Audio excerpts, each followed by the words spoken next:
Good evening, viewers. The coronavirus scare has once again hit India. In the first round, we had about 3 cases that emerged from Kerala, and largely everything was contained to that one state. There were travel restrictions that were imposed, warnings that were issued, preparations that were made. And then weeks later, again now, as more and more countries begin to find cases of coronavirus infection, so has India. We now have 6 cases, 3 new cases. That's essentially the concern, the 3 new cases that have emerged. Modi government says they have stepped up the efforts to contain the virus. On Mirror Now, we've been getting you the latest updates on the efforts being taken by the centre and the state governments to fight coronavirus. On what you should also be doing, we've been repeatedly telling you, and we'll do that once again later tonight. But for now, here at 8 p.m., I would actually like to start a conversation about the impact of a worldwide outbreak of coronavirus and how it's intensifying on the global economy, more specifically on our economy. And why I raise this issue now is because already, as you know, our economy is not in a great shape. Already, all of the indicators show that the pain is continuing. We have been asking this question, when will we see a turnaround? Now, with a fresh element in place, does it mean that all of 2020 is going to be gloomy for us? That forget appraisals, we should now start getting concerned about job losses and keeping your jobs safely? There are fresh indicators that I want to put across to you. These indicators, and these are the aspects that we will discuss this evening. Of course, the first one is how the growth forecast is now being revised, factoring in an impact of coronavirus. Now, many experts will probably say this is too early, and I agree with them. We don't know what the full extent will be. But suffice to say that the GDP growth is estimated to be at 5.1% for year 2020. This is the OECD report that's just come out. And they, in fact, have gone ahead to say that if coronavirus impact intensifies across the world, if it becomes more serious than what it is, it could wipe off half the growth that's anticipated for the world just this year. India will not be insulated from that. Of course, unemployment has again begun to go up. We saw it go to a 4-month high again. The unemployment rate for the month of February was 7.78% as per the CMIE data. Otherwise, our Q3 estimates for growth came just late last week, and they stood at 4.7%, so 4.5 to 4.7% is what we are looking at right now. It's the lowest we've seen in 27 quarters. Wholesale inflation and retail inflation, various aspects of the prices around you of various commodities and services and products that you use are also inching up. Like wholesale inflation has hit an 8-month high for the month of January at 3.1%. And the last data that we have from the Reserve Bank of India on consumer sentiment, and we've addressed this earlier as well, is at a 5-year low. So let's try and understand, where do we go from here? And I say this because the coronavirus impact on the world is expected to bring about a bigger slump. A 2% slump in global growth between January and March is the estimate according to a Goldman Sachs report that's just come out. China's production, imports and overall economy has obviously taken a bad hit. China's manufacturing has taken a hit, which impacts all of us. China is a global exporter. From United States to India, we are heavily dependent on things that we import from China. We don't even realize how much we actually bring in from that country. What does this mean for us? That's the big question. The statistics will continue to flash on your screens. Let me just point out, though, one might say, well, Indians don't seem to be so worried because the markets rebound. That could also be because the Reserve Bank of India and government together came out and said, we are in control of things so far, we are monitoring everything carefully. But what needs to be done is the big question. Let me first up go across to Dr. Brinda, former Chief Economic Advisor and Chairman for the Foundation of Economic Growth and Welfare.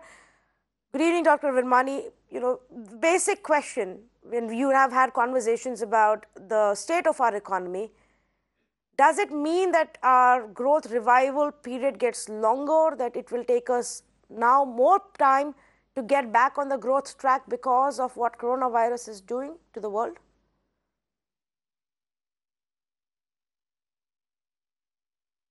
See, the coronavirus is actually a very complicated thing. So let me first just address that before coming to the overall Indian economy, which, as you correctly point out, is somewhere has been down roughly 30% from the average levels which we have seen in the last 7 years. So let me leave that for a minute because everybody is interested in the coronavirus. Now, basically, if we compare globally the coronavirus versus the global financial crisis in 2008, there's one big difference. But let me start with the similarities. The similarity is the drop in global demand, which will cut down the GDP growth estimates, and the effect of that on exports of every country and also on commodity prices. Now, most countries are more severely affected by the demand decline, but by and large, we know from our history that India actually benefits quite a lot from the fall in oil prices. And generally, our historical experience is that we come out more or less even from the decline in export growth and the decline in imports because of oil prices. So that part of it is not that worrying for us. But the coronavirus has an extra effect, which is to take out supply. And of course, we have discussed this, you've been discussing it, that particularly in China, there is a huge decline in the availability of labor. So one of the key questions, and the result of that is that both its consumer exports and its commodity exports will go down. And here, the intermediate goods which go into the production of other goods is more important for us. The globe may be affected a lot more by the decline in the consumer imports and consumer inflation, etc., countries like the US. But again, if we see our own position, we will be most likely affected by intermediate goods. One of these has been discussed before, the APIs, which go into the production of drugs. So for us, the intermediate good part is more important, and that will depend on how long it takes for the Chinese economy to recover. If the recovery happens in the calendar year second or third quarter, I think the effect, well, if it happens by second quarter, we'll be affected somewhat less. But if it goes on into Q3 and Q4, yes, we should start to get quite worried about it. Dr. Virmani, you know, for a layman today, if you sit and read reports from across the world, you know, you're looking at companies in America telling people to work from home, to not even get out of their homes and interact with other people. You're looking at them cutting down as the aviation sector and the airline sector begins to curtail their flights. They are curtailing, obviously, the employment of people. So there is a bigger reaction we are seeing, especially in the West. Now, can that have a ripple effect on the economy in Europe, right, where, you know, we were still recovering?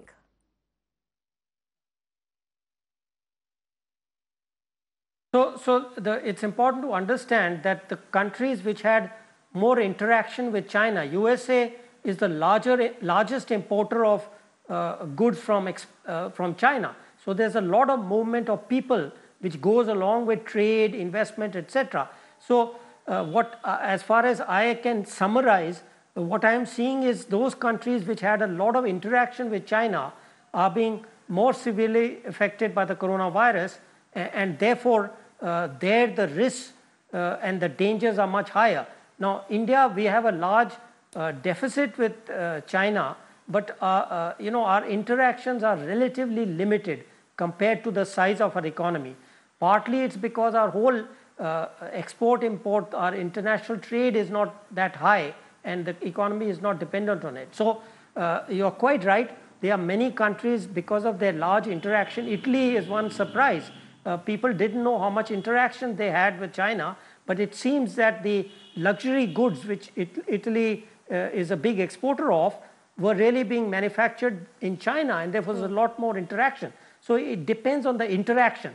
So those countries which have larger interaction certainly will be more severely affected.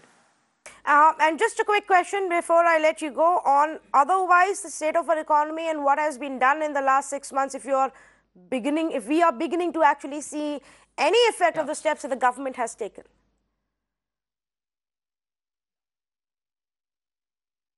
Yeah, I think, well, there are two parts to it. One is, the issue initially was whether how far the economy would go down. I think, in economics, we call a trough. Now, trough doesn't mean it'll suddenly start booming, but I think, in my judgment, basically the economy has now bottomed out. Bottom out means it could be stuck at that bottom for a long time. And the question then it becomes how fast it will recover. I think it's going to be a U-shaped recovery, and as you have which means you could be close to the bottom for quite some time, for several quarters now, and the speed of the recovery really depends critically on how much the government, how much reforms the government does.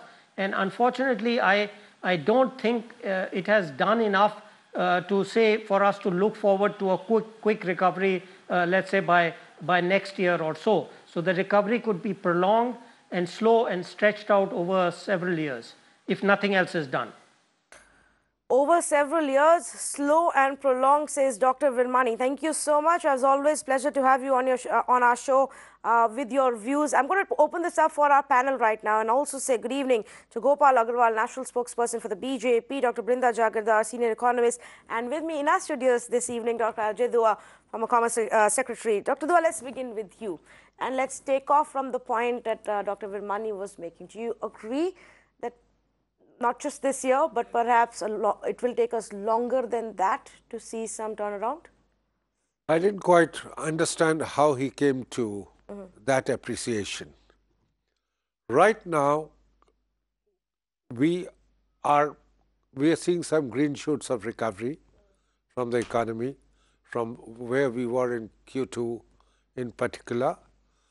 But with coronavirus now becoming an issue in India, particularly in the last 2 or 3 days, what we've seen.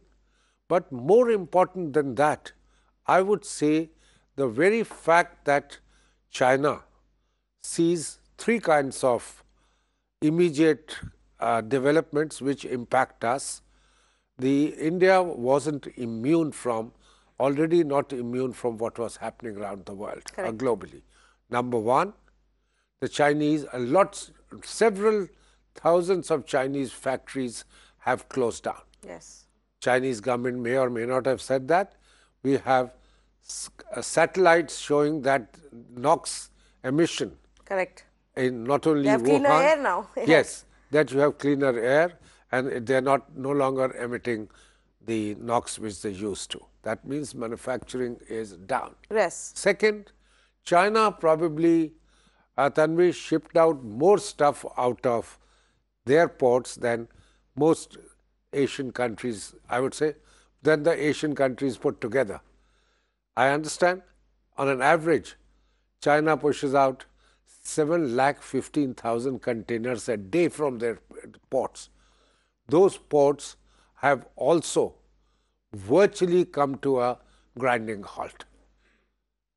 Third, tourism from China was a major factor in several countries of the world, and this is not just the neighboring countries, be it in Europe, elsewhere.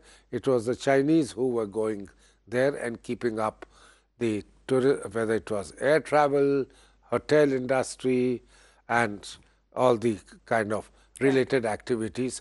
That's also cut down hugely.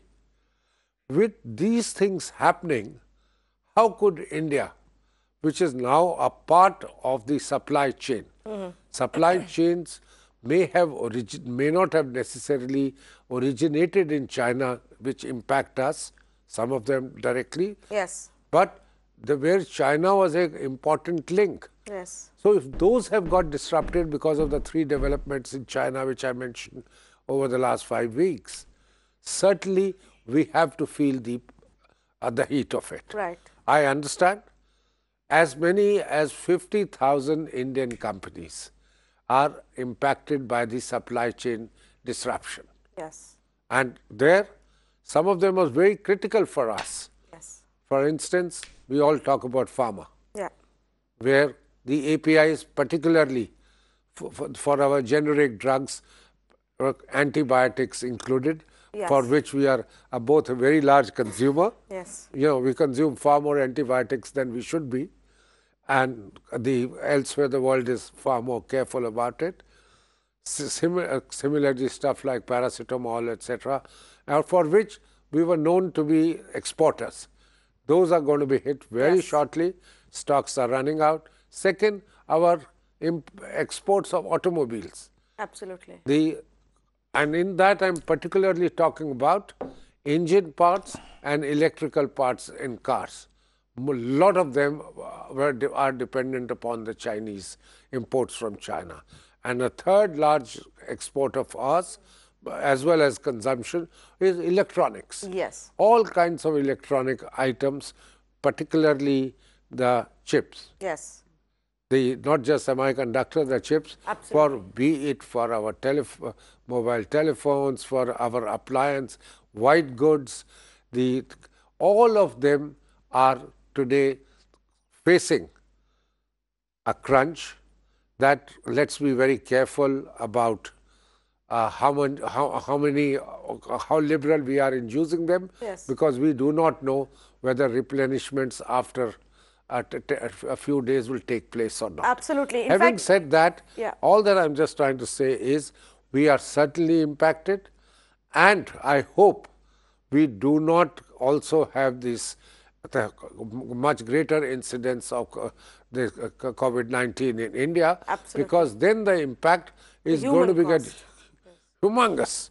You are going to see not just the economic impact, the social impact and the impact on our manpower, Absolutely. etc., is also going to be very large. Absolutely. In fact, which is why the three cases that have emerged are being taken so seriously by the authorities right now that, you know, they're literally tracking every point where that person would have been or the patient would have been in the last few days, from the restaurants where they've eaten to the buses that they have traveled in to even the school where the patient's children are going to. All of those are being shut down, cleaned up. People are being put in under scrutiny so that we contain this right now. And so the human cost remains a big concern. But Dr. Jagirdar, if I could come to you on, you know, what Dr. Ajay was talking about. For example, if we take our, there are two aspects. One is our own consumption, the prices for our products or the shortage in our market, whether it's medicine shortage, you know, paracetamol or antibiotics, or even prices of electronics going up. That's one aspect, or spare parts of our cars becoming a problem. The other is our own industry getting into trouble because the parts are not coming from China. That's the other aspect, which probably is also a big concern, because then we don't know what the ripple effect will be. Already our manufacturers and our businesses are struggling. And if we add that, how do you see this panning out? Tanvi, you're absolutely right. Remember, India is more linked into the global supply chain now, and we are also more closely connected with the global. We are far more open economy today than we were even 10 years ago. So anything that happens in the economy, global economy, is certainly bound to affect us. Remember, we were already in a synchronized slowdown, and that's what the IMF has said. So already the economy was slowing down and all countries are facing this slowdown. And now we have the situation of the coronavirus, which has accelerated this process. So the global supply chain will definitely get disrupted. And because of that, India's manufacturing is certainly bound to take a hit, whether it's electronics, pharmaceuticals, fertilizers, consumer goods, and of course 5G also would I'm sure would get pushed back. So and tourism. So in every way we stand to get we are exposed really, and those are really difficult times. So well, I can't really call it a silver lining, but then the one positive aspect is the fall in oil prices.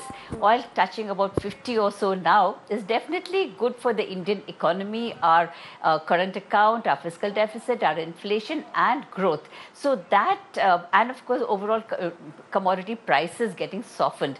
But then really, because we are so dependent on the global supply chain, not only for imports, but even for exports. So we are a hub for manufacturing of certain items which we export abroad. And so that is definitely going to get affected. The only thing is that yes, some of the steps which had been put in place earlier, for example, now I understand Samsung has shifted all its production to India from China. Then we are also manufacturing wings for Lockheed 16 from India, which are also getting exported. Similarly, for automobiles, a lot of cars and auto parts are made in India for exports. So these are definitely going to get affected, and we cannot remain immune from what is happening in the global economy. So we definitely need to step up our vigil, whether it's in the economic front or the social front or the health front. We have to be very careful. Yes, absolutely. And times are a lot more different, I believe, from when SARS actually spread and that outbreak took place and the impact we had on the world. Also because this one is coming out from China, and China is such an important factor when it comes to the global trade, that perhaps the impact will be far more intense and serious. It now only depends on how much countries are able to lock down and keep a check on the travelers coming in and out, and how soon we are able to really tackle this virus. But Gopal Agarwal, what's the government's plan of action? For a few months you've been saying it's been the global factors that have been hitting our economy. Now there's genuinely a massive global factor that seems to be hitting our economy. Tanvi, the point made by my previous panelist is right, that coronavirus will impact the global economy, and that way it will have a negative impact on the domestic economy also. But I would like to mention 2-3 points which can give some relaxation to the domestic industry. Is that India, we had a very big fiscal trade deficit with China, and everybody was talking that there is a large scale dumping of Chinese good into India, and that was harming our domestic industry. So they were talking about FTA, the domestic industry was talking about RCEP, which the government agreed. So, the dumping of cheap Chinese good will definitely be negatively impacted. I think this can be looked into a positive development for domestic industry to work on this time and work on the future course of action. Second thing is that we have a negative trade balance with China that was also impacting our trade deficit to a very big extent. And the third is, we were never part of global supply chain integrated with Chinese, except in the pharmaceutical industry, where API was being large scale API was imported from China and exported to in the form of generic medicine. But there also I had met several times with the pharma industry. They were saying that earlier majority of API was being manufactured in India, but because of Chinese influx of cheap API, our domestic industry got distracted and it was harmed.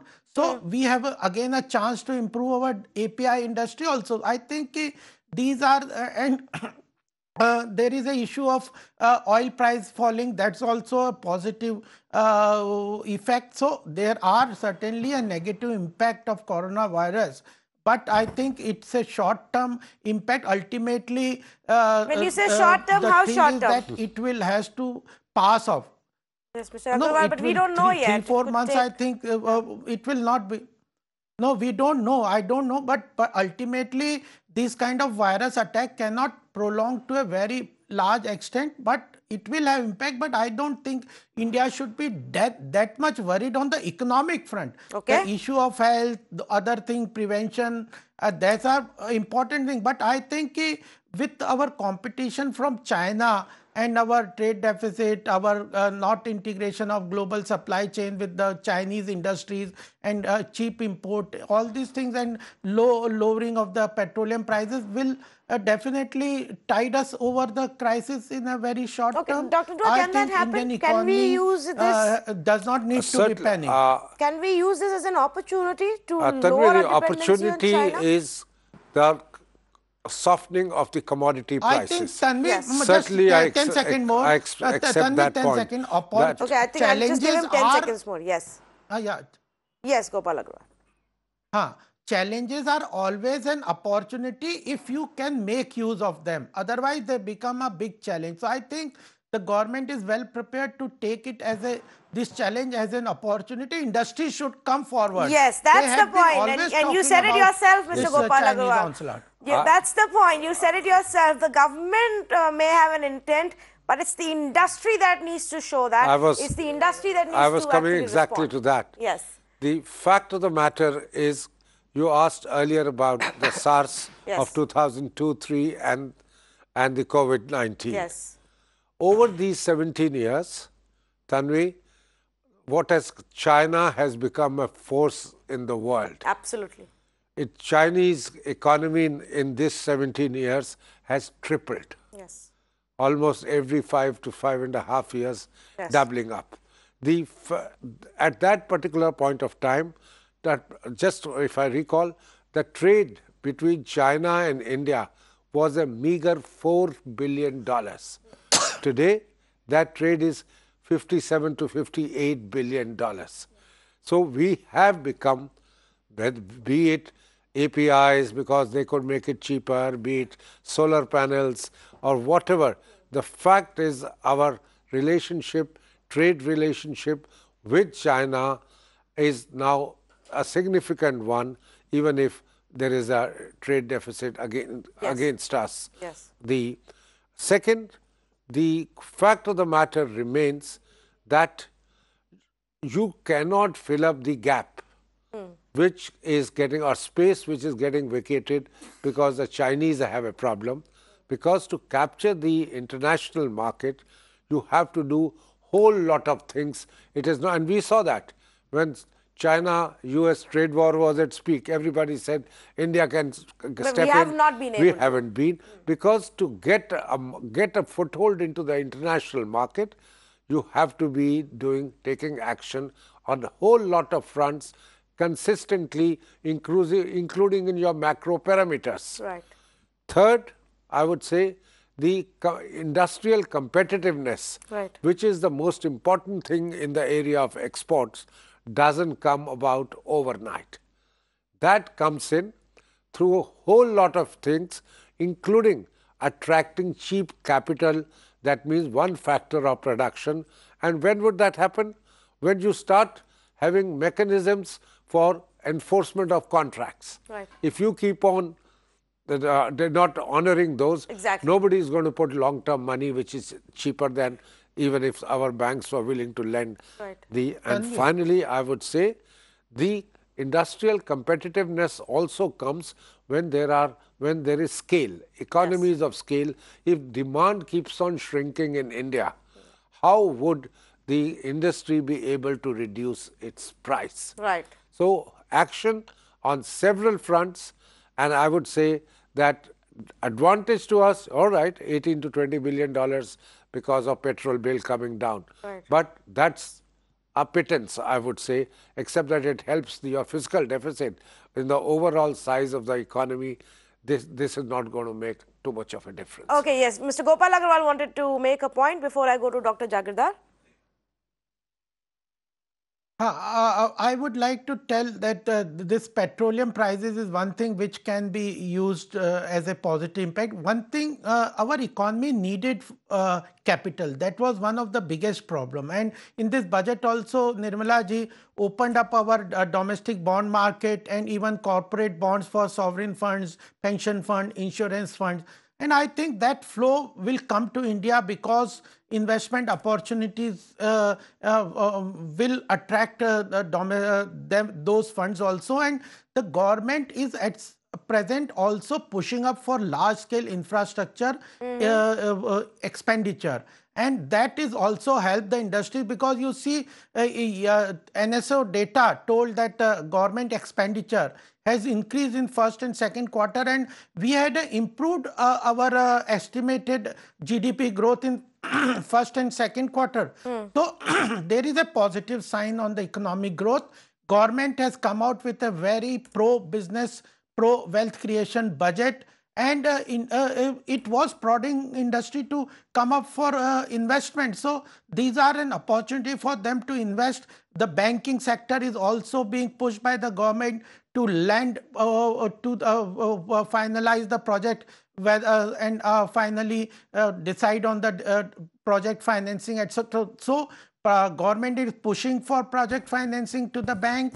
Government has come out with heavy expenditure on infrastructure. Government has opened bond market and the domestic corporate bond market for foreign investment. Infrastructure, 6,500 infrastructure project has been identified. So I think and oil prices come. So this apart from oil prices coming down, Mr. Gopal Agarwal, everything else is still on paper. No, is not showing us an impact on ground. Maybe it will in 6 months, maybe it will in 3 months, or at least a year. We don't know. I'm just saying, while the economy is still this fragile and we're taking all of these steps, Dr. Jagirdar, what I think is extremely concerning is for example, this report by OECD, which says that if the situation from here worsens at a global level for coronavirus, half the growth expected for the world this year can be wiped off. If the world is expected to grow at 2.9%, it will probably just grow at 1.5%. Now, what kind of impact will that have on us? Certainly, that's a very worrying aspect, and it's not just China, it's the entire East Asia which has been impacted very significantly, because their economies are so closely linked with China. Singapore, Taiwan, Korea, or Thailand, all these economies, Indonesia, Malaysia, all these economies, they are so closely linked with China and the Chinese supply chain, which goes into the global supply chain. So that will definitely get impacted immediately in the first round. And if the entire economy, if the entire global economy is going to slow down, then certainly it will affect not only our imports, but also our exports, because it will be difficult for us to really find markets when these markets are shrinking. And already global trade is growing at single digits now, which should be much higher. So global trade has been shrinking for a while, and it will shrink even sharply now if the impact of the coronavirus becomes more vicious. Yes. So we are definitely in very difficult times, very uncertain times, and so it's difficult to predict and say when is the turnaround going to come, what is going to happen. But yes, there are some opportunities, and let's try to put our own house in order before that, because yes, our manufacturing, let's improve our competitiveness, let's look more inward, and more importantly, I think it's very important to have enforcement of contracts. If we don't have a system where there is no continuity of contracts, no sanctity of contracts, and no continuity of policy, then it will be very difficult to attract investment even after the economy recovers. So we need to use this time to really put our house in order, and change some long-term policies which will really strengthen the economy. Well, I'm going to hold on to that positive thought that both of our experts brought in, that perhaps we can use this time to bring our house in order. Perhaps we could get in better policies, clean up the current system which is there, which is just adding and slowing down our growth engine any which ways, and really hope for the best. A lot of the factors are not under our control, but obviously it's not good news. It's not good news for you and me, that apart from the fact that our economy was already struggling and we were hoping that there would be a turnaround sometime soon, there is now this big factor that the world is grappling with, and we honestly don't know for how long this will continue and what could be the extent of its impact. I'm going to take a very short break. On the other side, we've got Dr. Montek Singh Ahluwalia joining us with his views on the current status of economy. Stay with us. Welcome back. Tonight, the spotlight is on the state of economy. We've got you 5 different indicators, one of course being various reports that have emerged about the possible impact of coronavirus on our economy. On top of that, what was already plaguing our economy and the indicators that showed that state, from unemployment still being a big concern, to retail and wholesale inflation now becoming a huge concern, to the slowdown in the economy and the turnaround not really being visible, and repeated revisions in our growth forecast becoming a concern. The indicators are far too many. The consumer sentiment is yet to show us a rebound. People are still not buying, manufacturing companies are still struggling, and private companies are still not investing. Add to that, now this global sentiment and this global scare about coronavirus. It has to be taken extremely seriously because China is a very important component of world trade. And when China begins to shut down, then it impacts several countries, from the United States to Italy and Spain in Europe and back home in the Middle East. Everywhere we are seeing repercussions. What does it mean for our own growth revival? We were hoping that in the next 6 months, India will begin to run at a faster pace yet again. Is that not going to happen? Is this gloom and doom going to continue for longer? Let's ask Dr. Montek Singh Ahluwalia, ex-Deputy Chairman of the Planning Commission, joining us this evening. Dr. Montek Singh Ahluwalia, thank you so much for being with us here on Mirror Now. Just for the understanding of our viewers, are we to now prepare ourselves for a longer haul, that the gloom and doom will probably continue through 2020?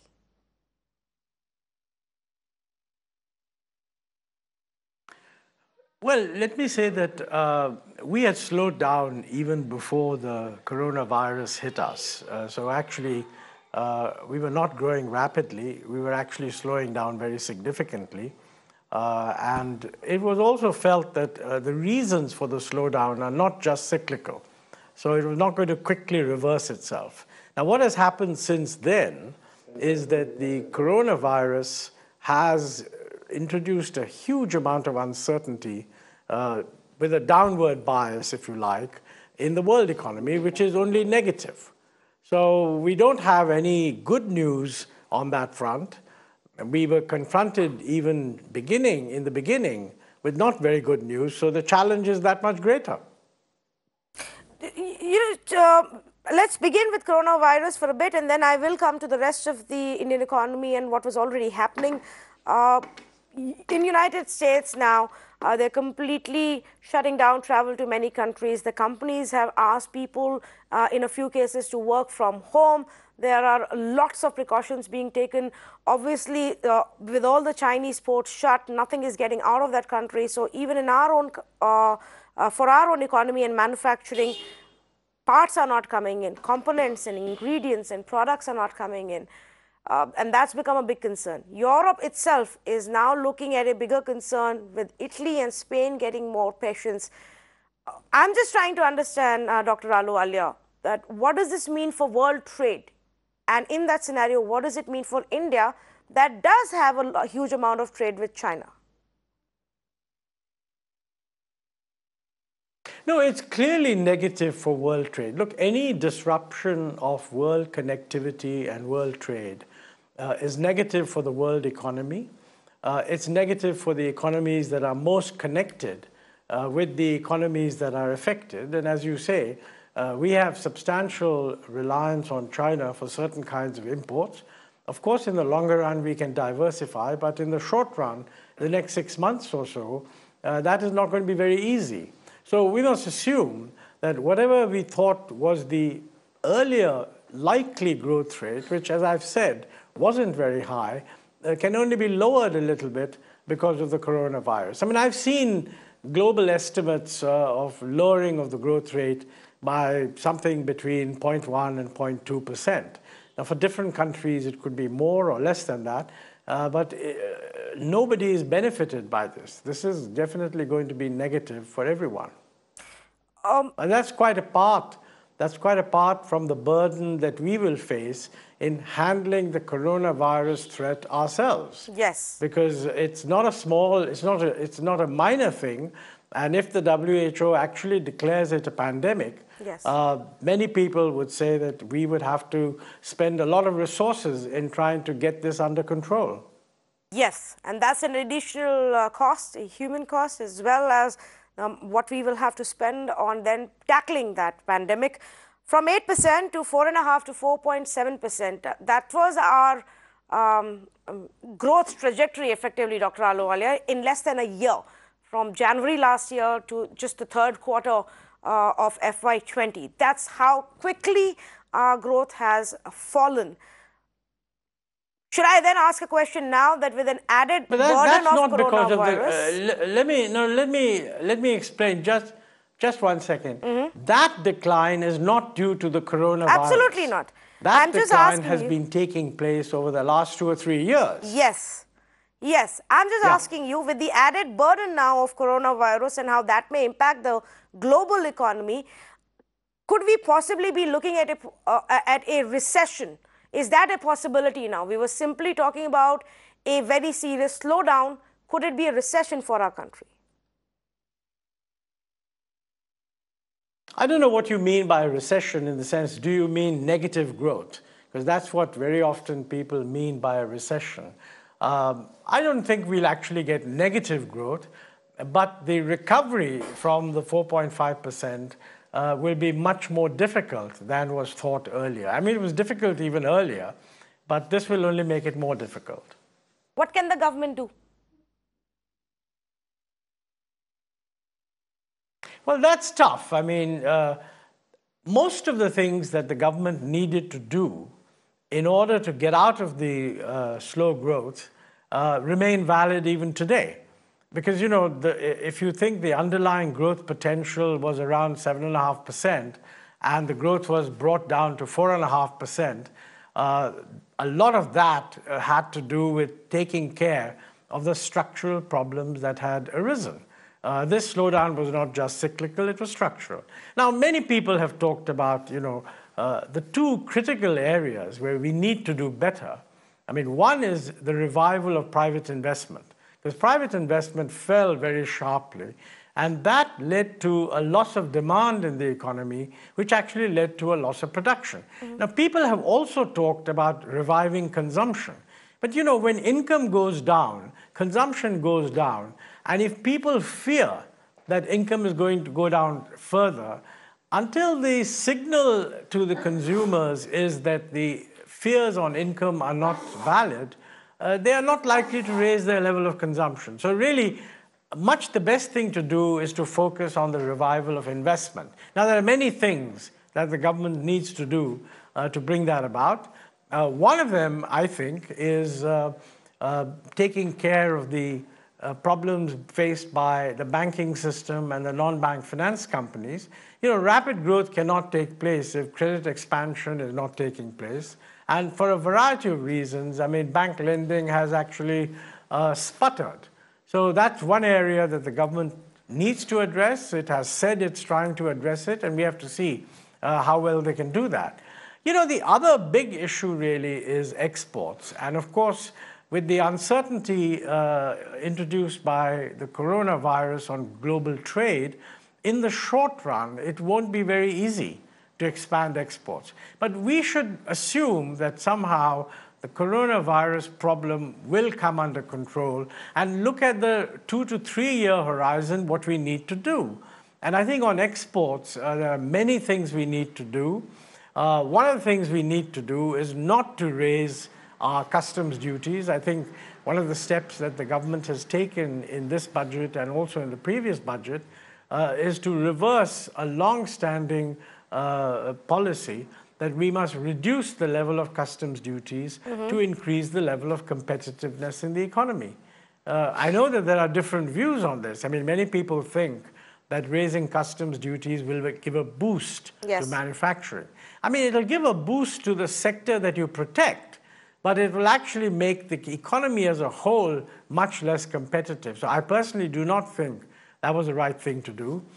Looking further ahead, if you're thinking of integrating with the world economy, I personally think it would be a good idea to join the regional cooperation, the RCEP agreement in East Asia. I mean, we negotiated it over a long period. I think it sends a wrong signal not to join. I don't know what I know that there were many pressures, and of course, on the political side, there have been people saying that we shouldn't join, but this is something that you need to look at the long-term interests of the country. Okay. And I think that's another area where a forward movement could happen. I feel that a very visible signal of addressing specific problems that are holding back the private sector and causing uncertainty would also help. Now, for example, take the telecom sector. I mean, it's a phenomenally important sector. For a long time, it's been subjected to all kinds of, there have been disputes going on about what is the liability that corporates have because of the definition of adjusted gross revenues. A very recent decision of the Supreme Court seems to have interpreted the definition of adjusted gross revenues in a manner which will impose huge liabilities, not just on the two private sector telecom companies, but also on Oil India and GAIL that are engaged in some of this activity. Yes. And if you apply that to their total revenues, I mean, they're completely broke. Right. Now, if this is simply left to the legal system, I don't think we'll get a solution. I think this is a typical case where the government perhaps needs to intervene and take steps that will actually be seen as... Dr. Ahluwalia, I think actually the government was probably trying to work out something, but before they could do that, they got pulled up and they got wrapped by the Supreme Court for not implementing their orders, as per the specific instructions that were given. But yes, telecom and the fate of telecom companies does continue to be a huge concern. I'm afraid we've run out of time. It was a pleasure to have you. Wish we could have you again soon as we continue to put the spotlight on the Indian economy and the state of affairs. And as we wrap up this conversation, I just want to point out that the US Central Bank, viewers, has actually, in an emergency and surprising move, cut the interest rates by 50 basis points. And you will see a lot more of these steps being taken by various countries, their governments and their central banks as they tackle coronavirus impact and try and protect their own economies from a larger impact due to this outbreak of coronavirus. We'll also wait and watch to see what the government back home and the Reserve Bank of India does to ensure that our economy is as insulated as we can actually possibly do. Dr. Ahluwalia, thank you for joining us. I'm going to take a